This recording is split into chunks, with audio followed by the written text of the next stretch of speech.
தீபாவளியெல்லாம் நல்லபடியாக முடிஞ்சிருச்சுங்க. அடுத்து சஷ்டிக்கு ரெடி ஆயாச்சு. நாளையிலேருந்து இங்கே சஷ்டி இல்லையா, ஸோ அதுக்காக குட்டி குட்டி க்ளீனிங். அது மட்டும் இல்லை, நான் வந்துட்டு ஃப்ரூட்ஸ் மட்டும்தான், அதுவும் பூஜை முடிச்சதுக்கப்புறம் சாயங்காலமாக வந்துட்டு சாப்பிடுவேன்.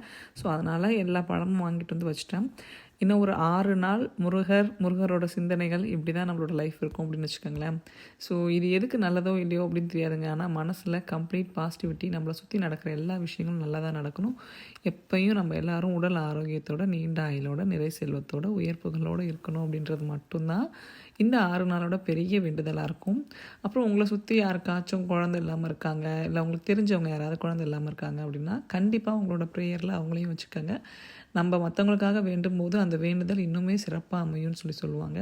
ஸோ எப்பயும் சொல்கிற மாதிரி தான், நல்லாயிருப்போம், எல்லோரும் நல்லாயிருப்போம், எங்கேயும் எப்பயும் எல்லோரும் நல்லா இருப்போங்க. சஷ்டி விரதத்தோட முதல் நாள் இனிதே தொடங்கட்டும்.